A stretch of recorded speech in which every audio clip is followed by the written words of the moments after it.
ambiente não é outra coisa. Nós estamos inseridos nele e nós precisamos nos ver como parte dessa cadeia para que a gente possa efetivamente fazer alguma alteração e agir de uma forma diferente para que a sustentabilidade realmente aconteça.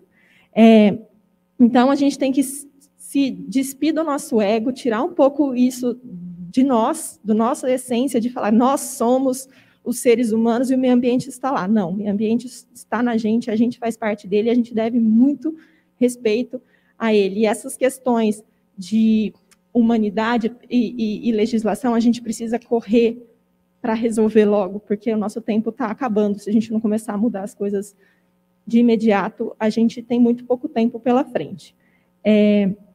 Bom, agora já filosofei.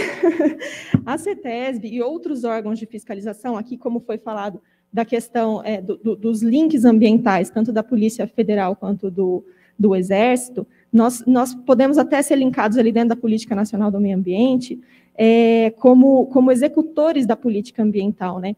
Como que a gente vai garantir que essa política está sendo aplicada? O ideal é que não existisse, né? Não precisaria haver CETESB, não precisaria haver Polícia Federal, não precisaria haver Exército, que tudo fosse autorregulado, mas a gente está muito, muito longe dessa etapa da humanidade, né?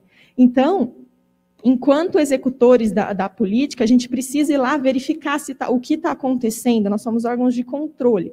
Então, o licenciamento ambiental, enquanto uma autorização, seja na Amazônia, que existem planos de manejo florestal, onde é possível fazer um manejo florestal e fazer uma extração legal de madeira sem destruir a floresta, sem evitar, sem causar tanta destruição, e sim você fazer um manejo sustentável e deixar a floresta se recuperar e ir para outra área. Isso é possível, isso já acontece, só que a demanda que a gente tem, né, a demanda que a gente, enquanto resto do Brasil e outros países têm de madeira, acaba prejudicando todo o processo, né? Então, somos órgãos de fiscalização, seja no manejo florestal, ou seja na verificação dos produtos controlados, ou seja no licenciamento ambiental, que é uma coisa que a gente pensa que está longe, mas está muito perto. Então, como esse licenciamento é um instrumento da política nacional, é importante que a gente possa ver os órgãos ambientais, ou os órgãos de fiscalização, tirar um pouco essa esfera, ao contrário do Edson, que pela primeira vez na Amazônia se viu como alguém que está prejudicando. Eu, dentro da CETESB, sou sempre vista como a pessoa que está prejudicando, porque a CETESB está impedindo o desenvolvimento do Estado, a CETESB não deixa eu implantar meu empreendimento, ai, que absurdo, eu não posso fazer isso porque eu não posso derrubar esse pedacinho de mata, imagina, isso é mato, enfim. Ou o que ele ouviu lá, a gente ouve aqui bastante, é diário.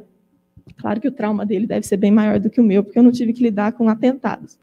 Mas, enfim, então, como que isso se aproxima da nossa vida, né? Até aqui na Unicamp, foi uma coisa que a gente estava conversando com a Regina, sobre essa questão de como seria essa conversa nossa. A gente trata coisas muito próximas. Então, aqui na Unicamp, dentro dos laboratórios, são gerados resíduos, muitas vezes perigosos. E aí, o que nós vamos fazer com esse resíduo? A Unicamp tem um dos hospitais mais importantes da cidade, da região metropolitana. O que nós vamos fazer com todo o resíduo que está sendo gerado no hospital? São resíduos infectantes, a gente não pode colocar isso em qualquer lugar, isso vai gerar um dano ambiental, vai gerar riscos à população. Então, o licenciamento ambiental, ele vem para isso. Ele vem para garantir que o que está, né, para a gente poder ter o controle de que o que você está gerando de perigoso, para onde isso está indo, como isso está sendo tratado, como isso está sendo destinado, né? E o licenciamento ambiental, enquanto licenças de operação que vão ser renovadas ou não, enfim, todo esse licenciamento ele vem para buscar práticas de melhoria. Então, a gente precisa que a empresa volte para a gente ver, olha, esse tratamento que você estava fazendo aqui no seu efluente, tem como fazer melhor, tem como você reutilizar a sua água e não destinar mais essa água como efluente no rio. Então, vamos fazer um reuso aqui, você evita captar água, você evita lançar um efluente.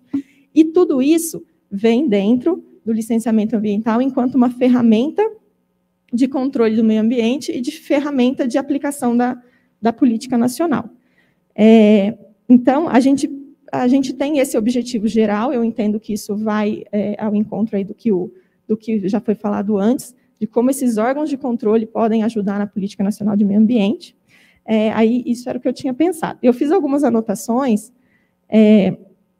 pensando principalmente na primeira apresentação, que eu acho que podem ser interessantes, né? Foi citada a questão da Política Nacional de Resíduos Sólidos, e onde tem o capítulo de logística reversa, né?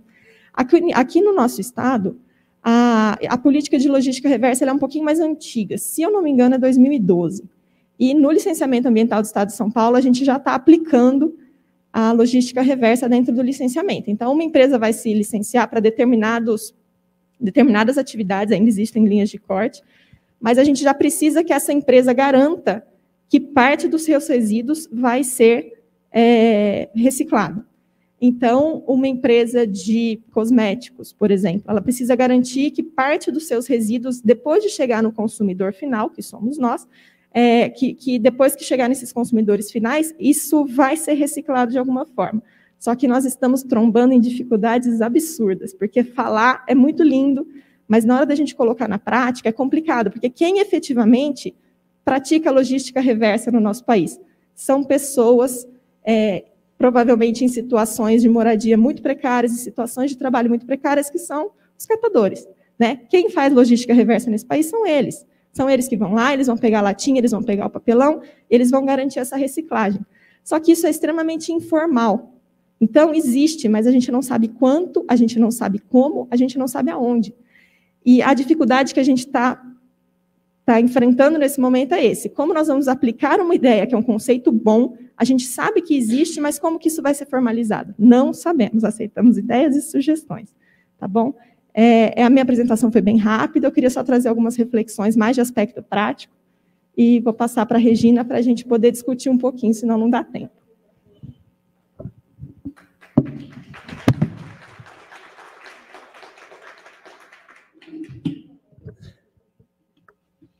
Obrigada, Celina. Eu vou pedir para você ficar aqui e vou chamar o coronel e o doutor Edson para a gente compor a mesa aqui. E muito obrigada por ter fechado com essa aplicação prática, né? Aqui, de uma forma bem informal, não estava nem nada preparado, mas cada um foi para um nicho diferente. E agora eu vou deixar primeiro vocês fazerem os questionamentos. Eu tenho os meus aqui, mas vou deixar para o final, prefiro que vocês perguntem antes, tá?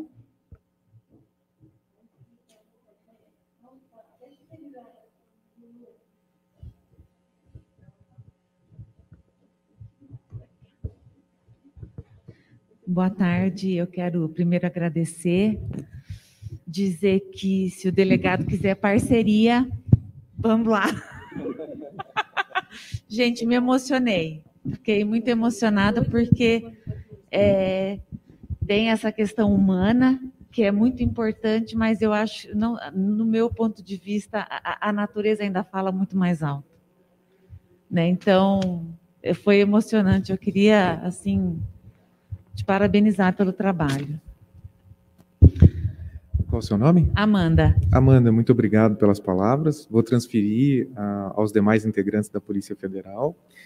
É um trabalho de uma grande equipe e eu tentei ser o mais rápido possível, mas a questão que você falou sobre, eu falo sobre esse conflito entre homens e natureza, e a Celina coloca aqui que nós somos todos um só, e isso é verdade. Sim. O que nós estamos errando? A questão é que eu estou falando, o que nós estamos errando, que nós não estamos conseguindo levar a essas pessoas a necessidade e a riqueza que elas têm lá, de preservar, mas ao mesmo tempo sustentar. Eu fiquei na região de Uruará, nós tivemos mortes, nós tivemos enfrentamentos, nós tivemos acidentes, é um local bem precário, é um mundo à parte, e a questão ali que nós enfrentamos é o que nós vamos deixar para essas pessoas viverem. E nós não estamos falando de fazendeiros, nós não estamos falando de agropecuaristas, nós estamos falando das pessoas comuns, aquelas pessoas que vivem, nasceram, cresceram dentro da Amazônia. Nós esperamos que elas sobrevivam de artesanato, de venda de frutas na estrada, naquelas estradas. O que nós encontramos ali é uma grande rede de prostituição de crianças nas rodovias. Aqui, rodovia é aquilo ali, viu? Não é asfalto, não, é aquilo mesmo. Nós encontramos a exploração de ouro, nós encontramos tudo, por isso que nós não descíamos do helicóptero. Então, o que nós temos ali é a ausência do Estado. Quando o Estado chega, é para dar ordens e para impedir. Então, o Estado não é bem-vindo.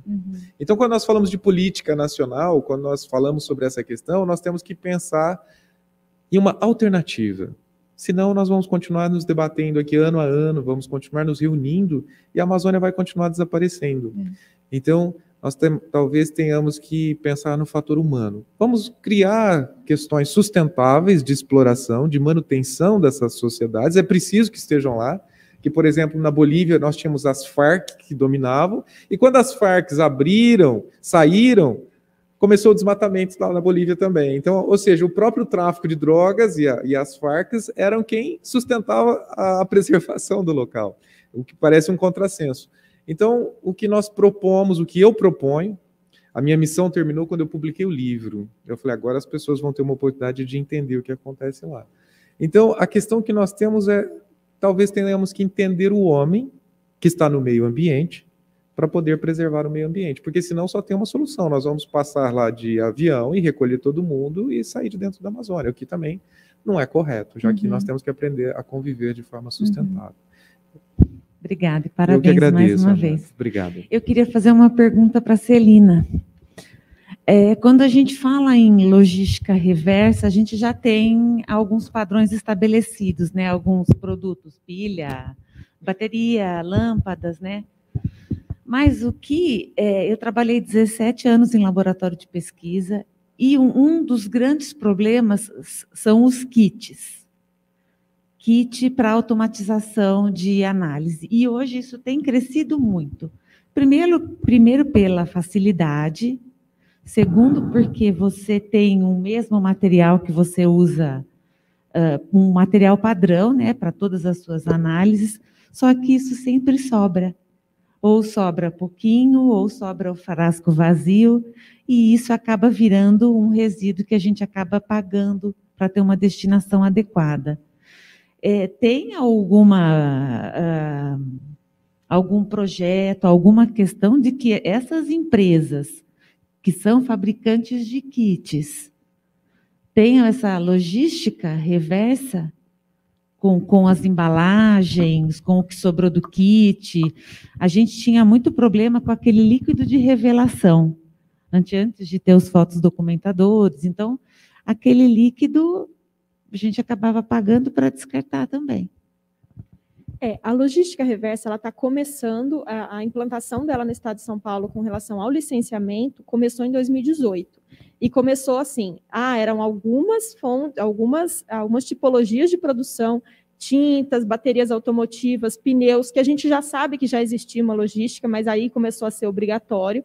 A logística reversa de pneus, por exemplo, ela começou muito mais porque quem troca o pneu acaba ficando com o pneu, precisa destinar isso enquanto rede de uma fábrica de pneus, enfim, de uma marca. Então, isso começou mais porque era um problema que eles tinham que enfrentar, eles não tinham como se virar sem ele, virar para o lado e fingir que não existia, e depois entrou na legislação. Então, o foco que você está trazendo desses kits, eles são, no escopo, assim, acho que no pensamento da CETESB, enquanto empresa de fiscalização de fontes de poluição, ele provavelmente vai estar muito no final da fila. Por quê? Porque existem outros resíduos que são de muito mais interesse ambiental para a gente controlar e para a gente forçar que exista a logística reversa. Entendi. Mas é possível, é muito comum, e isso veio antes até da logística reversa. A empresa compra bombonas de uma determinada matéria-prima para fazer o seu produto. E aquela bombona está com um resíduozinho de matéria-prima, ela devolve a bombona usada para a fábrica onde ela comprou, e aí ela fazia a logística reversa da embalagem com a própria fábrica, por economia para os dois, porque aí normalmente são empresas pequenas, etc. e tal. Então, a logística reversa ela não precisa do empurrão da lei necessariamente, né? Talvez seja interessante verificar com os fabricantes desses kits se é possível para eles, olha, eu tenho um pouquinho, se você juntar com um monte de pouquinho e não vira uma coisa interessante, você não pode remanufaturar o negócio, que aí talvez possa ser uma opção para eles. Mas, a princípio, essa questão do pagar para destinar entra também na questão da fiscalização da CETESB, porque a partir do momento que você tem um resíduo que pode ser classificado como perigoso ou um resíduo de interesse dentro do que a CETESB entende como resíduo de interesse, que tem lá na nossa página da internet, a destinação desse resíduo só pode ser feita via CADRE, que é um certificado de destinação, porque ali a gente controla de quem está indo, para quem está indo e o quanto está indo.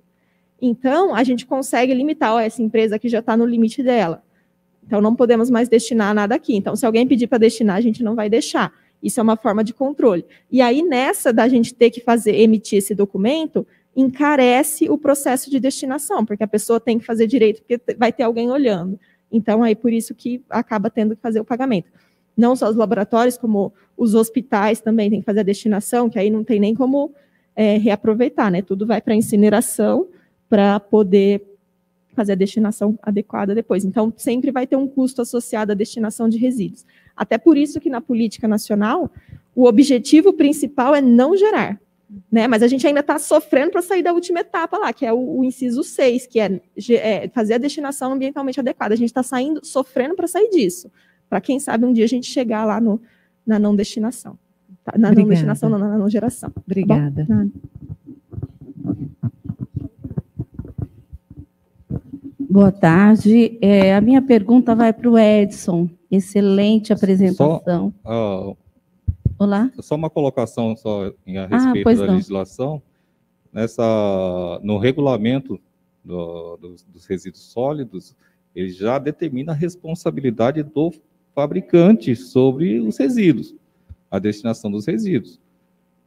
Logicamente, falta, né, a execução, né, e a fiscalização nesse ponto, mas a legislação já especifica a responsabilidade e já tem multa. Então, é passível de multa. Então, nós, como consumidores, temos que... Tem a responsabilidade. Tem a responsabilidade.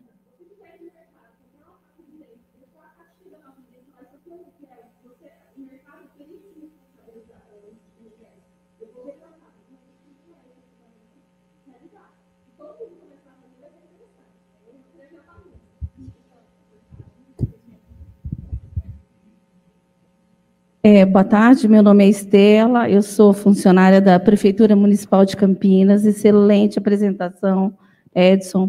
Eu tive a oportunidade de estar no projeto Rondon, na época que eu era universitária, fui para o Acre, Cruzeiro do Sul, e na época a nossa grande legado, que é a Amazônia, ainda estava íntegra.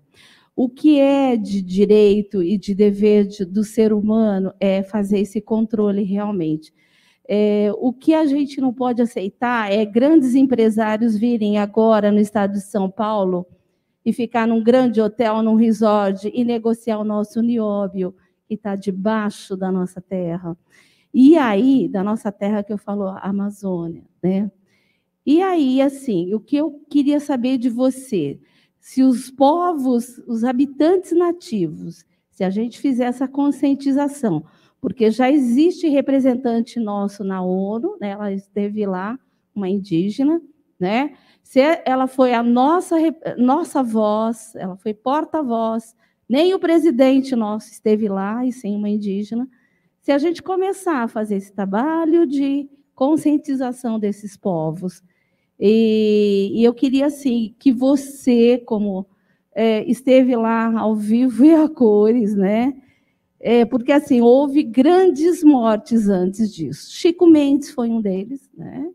E a gente está vendo também a grilagem da terra, a venda de uma terra que é da nação, né? E é isso que eu gostaria de saber, como que a Polícia Federal ou a Nacional poderia fazer essa intervenção dessa grilagem. Estela, né? Isso, boa tarde, perfeito. Obrigado pela pergunta. A sua pergunta é muito pertinente. O assunto que nós três estamos debatendo aqui está muito integrado e é a resposta da sua indagação. Existe hoje os PMSF, que é os Planos de Manejo Sustentável Florestal. O que significa?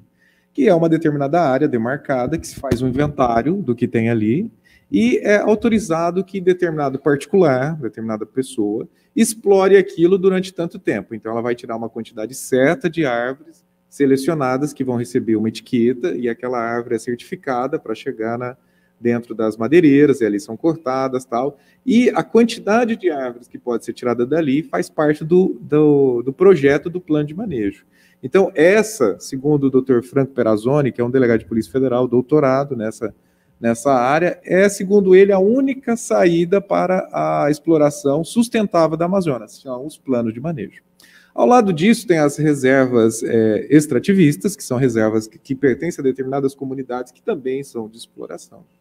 O problema está na ilegalidade. Então, na área indígena, que é invadida, nós temos os planos de manejo que não são obedecidos, nós temos a exploração de rios, de minérios, que a Amazônia é muito rica nisso.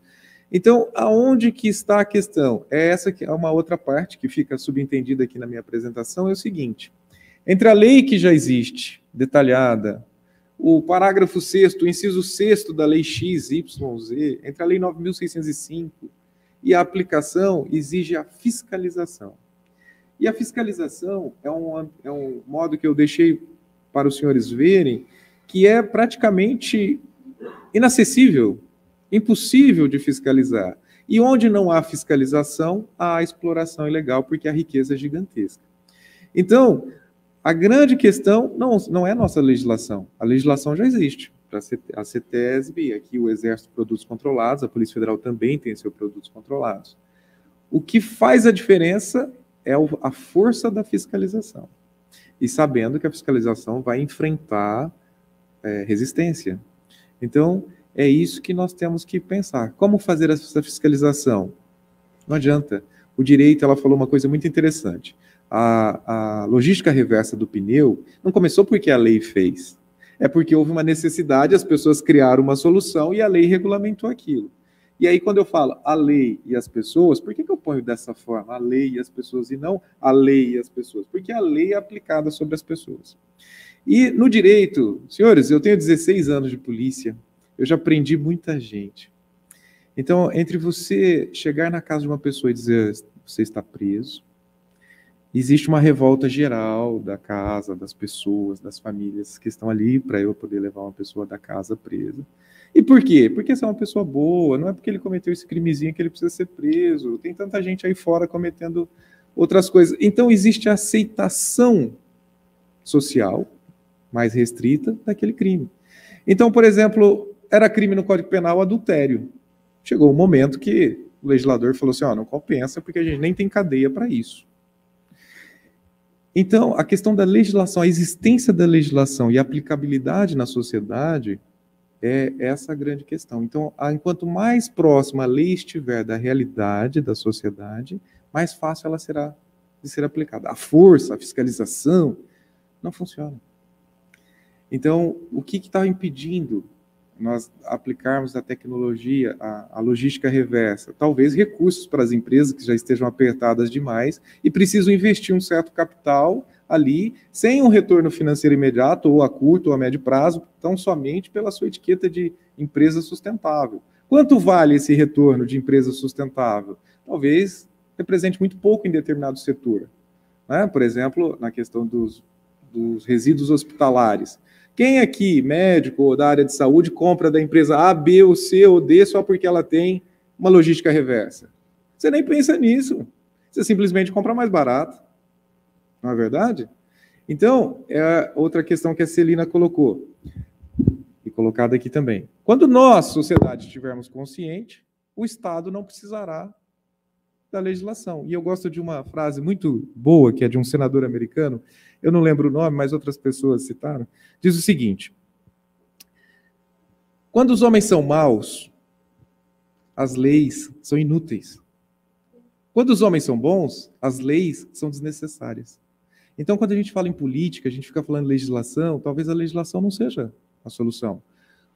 O Coronel Marcelo Riu falou, talvez seja a educação, a consciência. E é por isso que eu gosto desses fóruns, pode me chamar 10 vezes, eu gosto de conversar com as pessoas. Talvez se nós mudarmos as pessoas, nós não precisamos mudar a sociedade será mudada.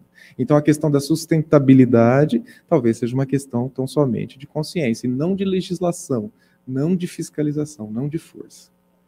Obrigado, Estela. Muito obrigada, hein?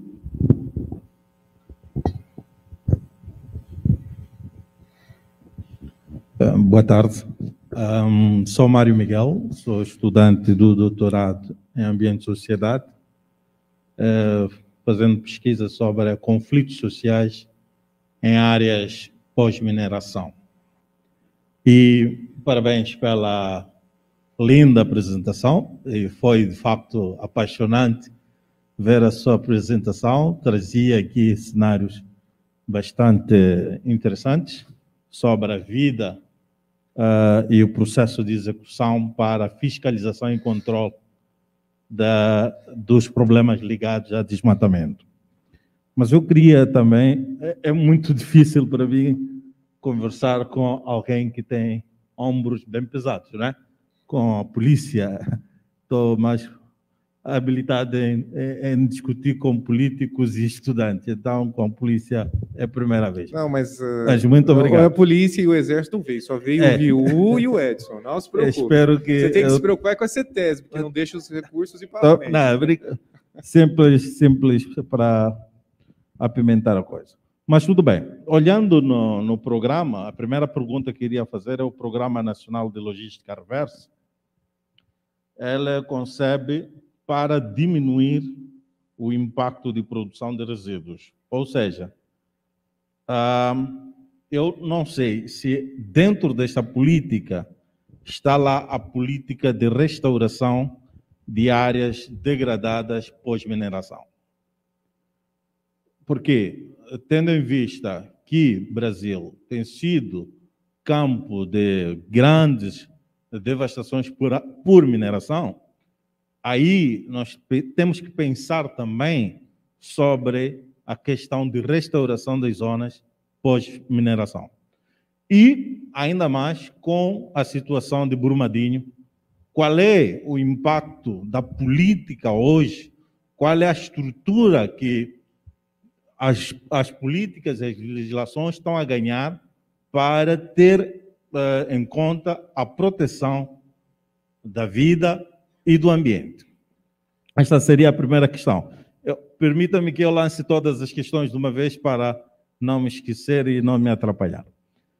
A segunda questão é esta forma de olhar a Lei 6.938, a Lei 6.938, de 31 de agosto, ela regula ou fiscaliza e orienta para a mitigação dos resíduos.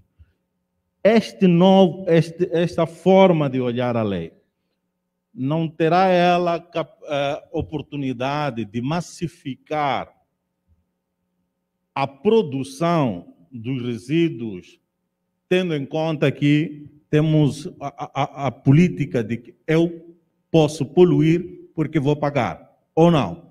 Eu pago e posso poluir. Então, aí temos várias instituições ou várias empresas que, porque colocam dinheiro na caixa do Estado, elas vão desmatando e vão... Não será por conta deste apadrinhamento, desta lei, que ela protege.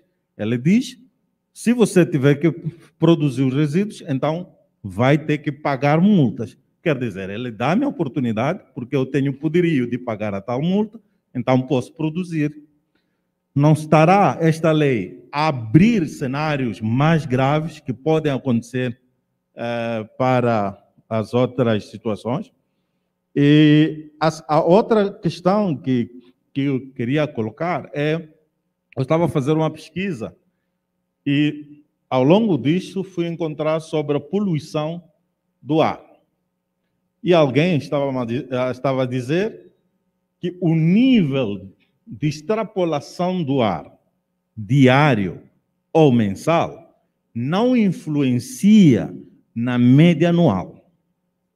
Ou seja, se o ar foi poluído de forma extravasada no dia 7 de junho e várias pessoas ficaram totalmente afetadas, esta média de hoje não vai afetar a média anual. Quer dizer, não aparece no panorama da classificação da poluição por aquela instituição. Então, eu queria perceber de vós qual é o posicionamento jurídico-legal sobre este cenário. A última questão é, tendo em conta que o artigo 5 do capítulo 1 do título 2 da Constituição da República Federativa do Brasil dá direito e garantias fundamentais aos cidadãos, e também temos o capítulo 6 que fala sobre o meio ambiente, e eu vou falar sobre o artigo 225, que ele diz que todos os cidadãos têm o direito ao meio ambiente ecologicamente equilibrado, bem de uso comum do povo, essencialmente à sadia qualidade de vida. Mas ele impõe responsabilidade ao Ministério Público. Quer dizer, em algum momento, alguém que infringiu a lei e a Constituição está sobre essa pessoa, mas quem deve agir é o Ministério Público. E nós temos cenários em que há corrupção no mundo. Eu só quero trazer dados mais rápidos, mais fiáveis. O Brasil ocupa a 14ª posição no mundo dos países corruptos. E, quer dizer, contando as situações do menos ao mais corrupto. Então, são 105 países, então o Brasil está em 14º. Mas também temos situações de o Brasil está em 12º lugar dos 15 países que mais poluíram o ar em 2021 e está em 4º lugar no desmatamento e uso do solo numa lista de 20 países. Quer dizer, em 4º lugar, a contar com desmatamento massivo. Então, queria perceber de vós sobre as políticas públicas ligadas eu não diria multa, mas uma forma de responsabilização, de punição, para que atos iguais não possam ser recorrentes. Desculpa, coloquei muitas questões, mas muito obrigado.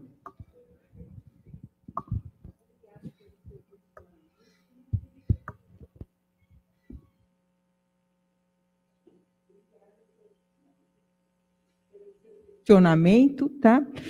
Eu vou fazer assim, como a gente já está avançando no horário, eu vou dar 1 minuto para cada debatedor colocar suas ideias sobre os questionamentos que você colocou e tentar fazer um fechamento do evento, tá bom? Mas muito obrigado pelo seu questionamento.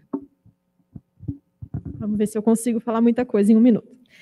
Sobre a mineração, as atividades minerárias, assim, no escopo da CETESB, a gente vê a atividade minerária muito mais como uma atividade degradadora do que poluidora. Mineração enquanto apenas extração do minério. Toda a parte de beneficiamento aí vai ser poluição mesmo.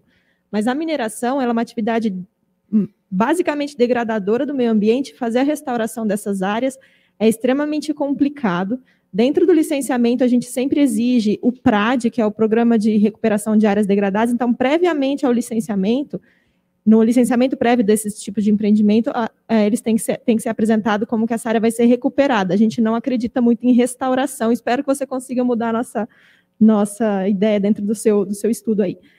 Com relação aos resíduos sólidos da política nacional, o resíduo sempre existiu. A única coisa que está acontecendo é que agora a gente está vendo onde ele está. Então, ninguém está produzindo mais resíduo porque vai pagar. Ele está produzindo meus resíduos, só que agora ele está pagando. E quem está pagando, no fim, somos nós, porque a gente consome produto final e vem tudo para o produto final mesmo. O cadastramento de todos esses resíduos, hoje, eles têm que ser colocados dentro do sistema federal, que é o SIGOR, Sistema Integrado de Gerenciamento e Operação de Resíduos, alguma coisa assim. E toda vez que um resíduo vai ser transportado, tem que ter o cadastro lá. Então, os controles estão aumentando. Isso é o que mudou. O resíduo continua sendo o mesmo, ninguém está produzindo mais. Na verdade, eles estão gastando mais dinheiro que a gente está pagando. Finalmente, sobre a poluição do ar. Já deu meu minuto? Sobre a poluição do ar, dentro do estado de São Paulo, existe um monitoramento contínuo da poluição do ar e existe uma política que chama PREF. Na verdade, é um programa, Programa de Redução de Emissões de Fontes Estacionárias.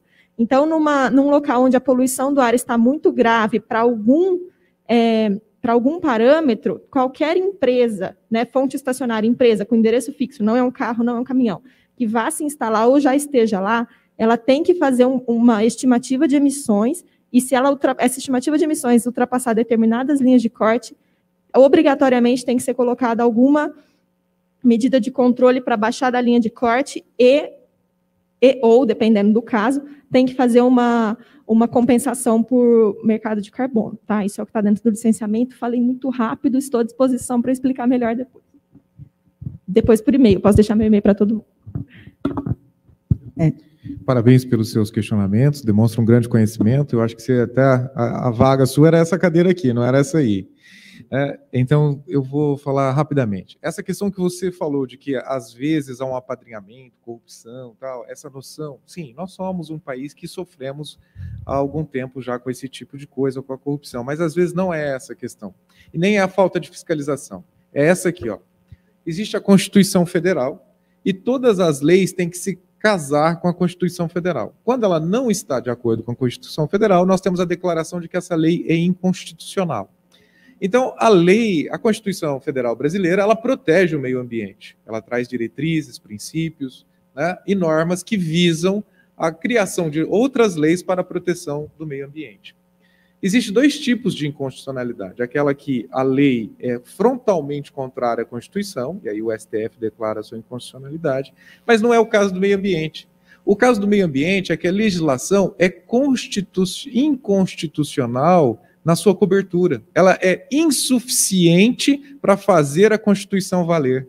Então, nós falamos que é uma inconstitucionalidade por insuficiência de proteção, ou insuficiência protetiva. Então, quando você vai na Lei 9.605, que trata dos crimes ambientais, você tem uma pena de detenção de 1, de 2 anos, de 3 anos. Então, essa pena é muito pequena. Para você ter uma ideia, algo que chegue a 4 anos prescreve em 8. Então, você imagina, a CETESB ou o Exército acha, durante a sua fiscalização, um erro, um crime, comunica à Polícia Federal, caso seja nossa atribuição, nós temos que instaurar um inquérito, ouvir, fazer perícia e tal, depois nós temos que encaminhar para o Ministério Público analisar se é suficiente ou não, pode ser que volte, pode ser que vá, aí tem a denúncia, aí tem o processo, aí tem o recurso para a segunda instância, depois talvez STJ, STF, passou-se 15 anos. Qual que era a pena mesmo? 3 anos, prescreve em 6. Era 4, prescreve em 8. Deixa eu ver se não teve uma prescrição, prescreveu. Então, a legislação, às vezes, precisa ser aprimorada por uma inconstitucionalidade, por insuficiência protetiva. E isso tem muito na legislação ambiental. Na parte de desmatamento e proteção ambiental, né, falou que se classificou o Brasil aí nas piores condições. A realidade é o contrário. Nós somos o país que mais preserva no mundo e tem as leis mais rígidas a respeito do assunto, é o Brasil. Ninguém tem uma área do tamanho da Europa praticamente intacta. Nós temos. Então, a gente tem que fazer uma análise aí do julgamento. Há problemas? Há problemas. Mas, como o Edson aqui falou, né, nosso país é continental. Para poder fiscalizar tudo isso, né, praticamente impossível. Né? No Exército tem 200 mil homens. Nem se colocasse um do lado do outro, não conseguiria colocar em toda a divisa. Né? Então, praticamente impossível. Né? Dentro das possibilidades, está sendo feito. Agora eu fiquei até com inveja, porque o coronel falou que ele tem 200 mil homens lá no Exército. Coronel, nós temos na Polícia Federal inteira 10 mil. Então, para o Brasil inteiro, para vocês terem uma ideia, a Polícia Civil no Estado de São Paulo tem 30 mil aproximadamente, a Polícia Militar do Estado de São Paulo tem 85 mil. Então, é uma tarefa hercúlea, como o coronel colocou aqui, sim. Talvez nós tenhamos que discutir um pouco mais, umas novas soluções para isso, não ficar parados, e só estou complementando por causa do número que o coronel disse aqui, viu? Muito obrigado, desculpe. Imagina, eu queria só complementar, falando assim que, por todas essas mesas redondas que eu tive oportunidade de passar nesses 2 dias, né, que assim, mudaram, eu vou sair daqui uma pessoa transformada, espero que vocês também. O que ficou para mim desse debate de sustentabilidade? A sustentabilidade passa por uma nova postura de sociedade. Quem tem que mudar é a gente, porque quando a gente começar a cobrar e pagar por isso, né? Porque você vê, você vai comprar uma coisa com selo verde, que tem, que foi uma agricultura orgânica, tudo custa mais caro. Você está disposto a pagar mais caro para manter isso? Você vai pensar se o combustível que você vai usar é o etanol, porque ele é só 70% da gasolina, então ele é economicamente viável, ou porque você sabe que o biocombustível é a solução para terminar com o uso de derivados de petróleo. Então, assim, é a gente. São essas pequenas decisões que a gente faz no dia a dia que mudam o futuro da gente, tá? Então, assim, se cada um sair daqui um pouquinho transformado por isso, e no seu microcosmo influenciar as pessoas que estão próximo, a sociedade muda. E é quando a sociedade mudar que a gente vai ter resultado diferente. Muito obrigado pela presença de vocês, pela contribuição dos debatedores, tá? Foi um prazer estar aqui com vocês.